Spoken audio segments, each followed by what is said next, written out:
बिस्मिल्लाहिर्रहमानिर्रहीम। अस्सलाम वालेकुम दोस्तों, आप देख रहे हैं हमारा यूट्यूब और Facebook channel doctor Umar Farooq astrology. मैंने एक जायचा बनाया है समझाने के लिए कि अब एक बंदा आया, उसने आके सवाल किया आपसे। उसने कहा डॉक्टर साहब मेरी जो वालदा हैं वो बीमार है। हमने जब कैलकुलेशन की तो तलू बुर्ज जो है हमें जद्दी मिला, लिहाजा हमने जद्दी को पहले खाने में रख के पूरा जायचा कंप्लीट किया। अब यहाँ से जायचे में जो उसकी वालदा का मर्द का जायचे में वालदा चौथे खाने में आएगी। तो यहाँ पे हमने जब देखा इस खाने को पहला खाना करार दिया, तो यहाँ पे ज़ुहल इसके जायचे के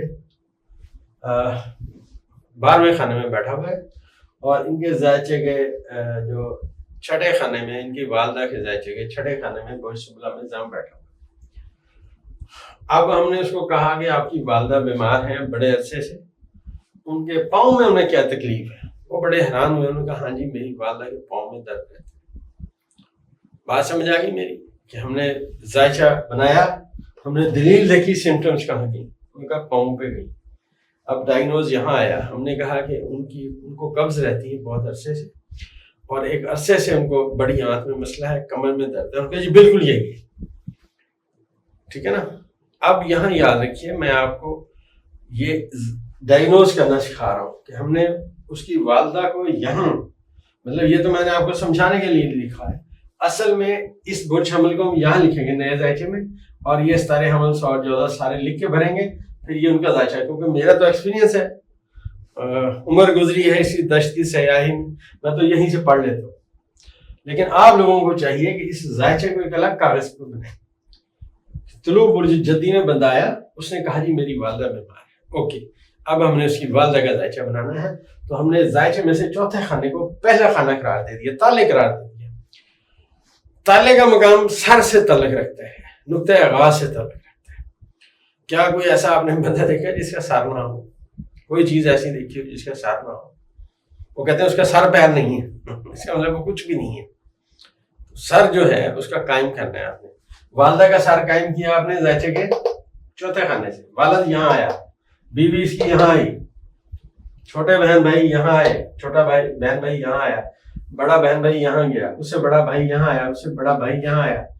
अगर इससे बड़ी बहन है वो यहाँ जाएगी, उससे बड़ा भाई है यहाँ जाएगा, उससे बड़ी बहन है यहाँ जाएगा। जायचे को आप जितना तकसीम करेंगे, जो हयात लोग हैं, जो प्रेजेंट हैं, फर्ज कीजिए इस जायचे में वो कहे जो मेरे से बड़ा था वो है, उससे बड़ी बहन फौत हो चुकी है, अब उससे बड़ी जो दूसरी बहन है वो ये, अब ये बहन यहाँ नहीं आ पाएंगे, आप यहाँ आएंगे, क्योंकि जो इस दुनिया में मौजूद नहीं है आपके जायचे में नहीं है। और यहाँ पे मैं एक मुल्क के बड़े मशहूर आदमी से मिला, तो उन्होंने मुझे ऐसे बड़ी बातें की कि डॉक्टर साहब हमारे पास एक एस्ट्रोलॉजर था, उसने ये कहा, उसने वो कहा, उसने मुझे कहा कि मैं बाहर चला जाऊंगा और मैं नहीं गया। टिकट भी हो गया, मेरा इंटरव्यू हो गया, मैं उसकी बातें सुनता रहा। वो मुझसे खैर उस एस्ट्रोलॉजर का नाम भी लिया। मैं कहा हज़रत जी पहली बात ये आपने कभी जायचा नहीं बनवाया, और दूसरी बात ये है कि आपकी कभी किसी एस्ट्रोलॉजर से मुलाकात भी नहीं। बंदा चुप हो गया। मैंने कहा अगर आपने जायचा बनवाया होता किसी एस्ट्रोलॉजर से और उसे इल्म आता होता, आज आप ये बात नहीं करते, आप मुलाकात करते तो आपको पता चलता। मेरा मकसद ये बात करने का ये है कि आपका जो इल्म है वो आपकी पहचान है, आपका इल्म आपकी पहचान है। हमेशा कोशिश करें इल्म बांटें, अपने हिस्से का काम करें। अब एक शख्स आपने देखा होगा, दुनिया में बड़ी मिसालें मौजूद हैं, उन्होंने दरख्त लगाए, अब उस दरख्त उसे अपनी जमीन पे लगवाए, अब वहां परिंदे आते हैं, फल खाते हैं उसका, या वहां घोंसला बनाते हैं। अल्लाह ताला फरमाते हैं कि मैं उसके हिस्से का रिज़्क़ उसकी नेकियों में कन्वर्ट करके लेता हूँ। इसने शहतूत का दरख्त लगाया था, इतने परिंदे उन्होंने खाया, अब इसने मेरे साथ तिजारत की, मैं अब इसे अजर दूंगा। तो ये जो इल्म है दोस्तों, ये आपकी पहचान है। जायचे में जब आप किसी से बात करते हैं, मैं फिर बताता चलूं कि 7वें खाने में सैटर्न ना आए, اگر 7ویں خانے میں زحل آ گیا آپ کو کسی بات کا علم نہیں ہے انلیس کہ وہ 7ویں خانے سے ہی سوال نہ کرے. جتنی دیر اگر فرض کیجئے میں آج کی مثال دیتا ہوں، برج سمبلا کا وقت طلوع ہوا، ایک بندے نے آ کے آپ سے سوال کیا، اب یہ زحل زائچہ کے 7ویں میں آیا، اس کا سوال 5ویں خانے سے یا دوسرے خانے سے تعلق رکھتے ہیں، آپ اسے جواب نہیں دیں گے. آپ کہیں گے زائچہ بند ہے، پھر آنا، کبھی ٹائم بھی نہیں بتاؤ گے، آج شام 4 بجے آؤ، کل 10 بجے آؤ، نیور. وہ چاہے آج شام کو آئے، چاہے 10 دن بعد آئے، چاہے نہ آئے، آپ نے اسے ٹائم نہیں دینا.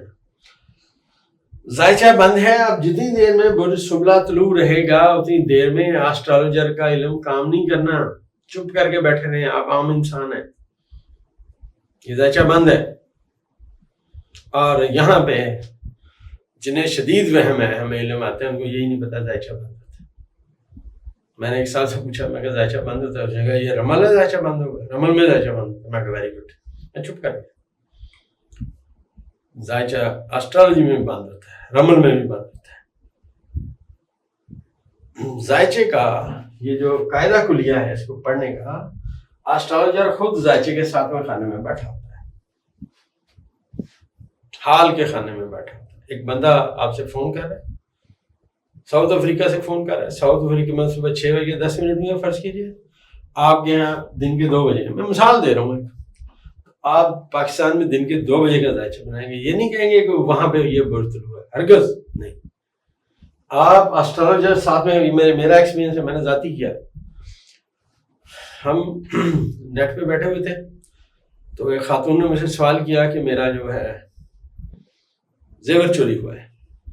تو میں نے جب دیکھا تو مشتری اور زہرا اس کے زائچے کے 6 خانے میں تھی. تو میں نے اسے کہا آپ کا نقصان بہت زیادہ ہوا ہے. اس نے کہا نہیں بہت سارا سونا ہے، کویت میں خاتون تھی. اب میں یہاں بیٹھا ہوا اس کو بتا رہا ہوں، پھر میں نے اسے چور بھی اس کے حوالے کر دیا کہ فلاں چور ہے. اس نے کہا جی وہی ہے، لیکن اب وہ دیتا نہیں. میں کہا جناب تمہارا سونا سارا اس نے ایک ایسے بندے کے پاس رکھوایا ہوا ہے جو اس سے وہ بھی نہیں لے سکتا، تمہیں بھی نہیں ملے گا. زائچے کو سمجھیں، زائچے کو سمجھ کر پڑھیں، پریکٹس کرتے رہیں، زائچے بنائیں، پڑھیں، منصوبات یاد رکھیں. کوئی بات نہیں.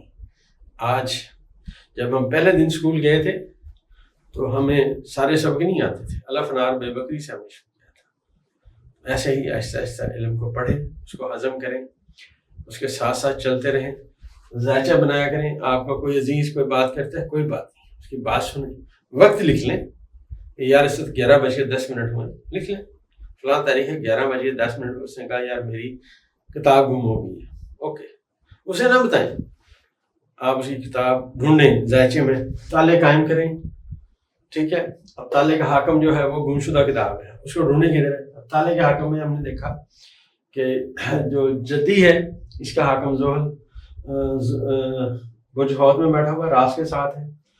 اب برج حوت کون سا ہے؟ پانی والا برج ہے، آبی برج ہے. تو آپ سمجھیں اس کی جو کتاب ہے وہ کسی پانی والی جگہ کے پاس پڑے. گھر میں پانی والی جگہ کون سی ہوتی ہے؟ کچن میں پانی ہوتا ہے، باتھ روم میں پانی ہوتا ہے. ٹھیک ہے نا. اب آگے آپ کی عقل ہے، آپ کی شعور ہے، وہ کتنا کام کرتی ہے. تو یہ اسی طرح اس کے منصوبات کو دیکھیں، پھر اس کے ساتھ رابطے میں رہیں. آپ نے اندازہ لگایا کہ کتاب کہاں تھی، جب کتاب مل جائے اسے پوچھیں نہیں کہاں تھی، وہ بتائے گا فلاں جگہ، تو آپ کی کریکشن ہو جائے. یہ ڈیٹا کلیکشن ہے، اسی کو ڈیٹا کلیکشن کہتے ہیں. یہ سنی سنائی باتوں پہ نہ جائیں، اپنے پہ یقین کرنا سیکھیں، علم کے اوپر تحقیق کریں. جس نے تحقیق کی اس نے اپنی مراد حاصل کی. انشاءاللہ اگلے ویڈیو میں پھر آگے بات